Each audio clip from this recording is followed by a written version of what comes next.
জেলায় জেলায় বিক্ষোভ আশাকর্মীদের। গত 23শে ডিসেম্বর থেকে রাজ্য জুড়ে লাগাতার কর্মবিরতি করছেন আজ রাজ্যের আশাকর্মীরা। একাধিক দাবিতে জেলায় জেলায় বিক্ষোভ দেখাচ্ছেন তারা। শুক্রবারও একাধিক জেলায় রাস্তা অবরোধ করে বিক্ষোভ প্রদর্শন করেন তারা। উত্তর চব্বিশ পরগনা থেকে হাওড়া, বাঁকুড়া থেকে বর্ধমান, জেলায় জেলায় বিক্ষোভের জেরে ব্যাহত হয় যান চলাচল। শুক্রবার সকালে হাওড়ায় মুখ্য স্বাস্থ্য আধিকারিকের দপ্তর ঘেরাও করে বিক্ষোভ প্রদর্শন করা হয়। হাওড়া ময়দান ফ্লাইওভারের নিচে জমায়েত হয়ে সেখান থেকে মিছিল করে প্রায় 3500 আশাকর্মী চার্চ রোডে হাওড়া CMOH দপ্তরের সামনে হাজির হন।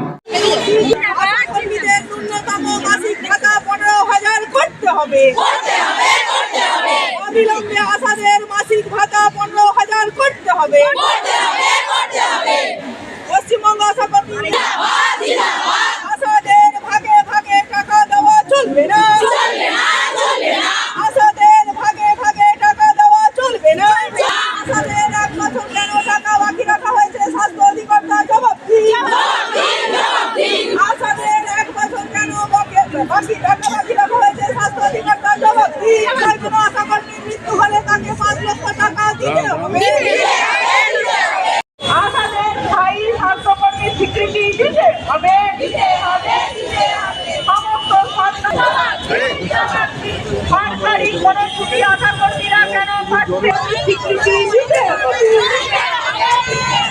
ফরওয়ার্ড প্রক্রিয়া বাতিল করে আশাদের স্থায়ী স্বাস্থ্য করতে হবে।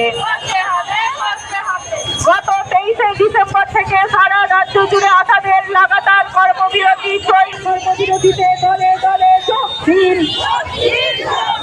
গত 23শে ডিসেম্বর থেকে সারা বিরতিতে দলে দলে যোগ দিন। পশ্চিমবঙ্গ জুড়ে আশাকর্মীদের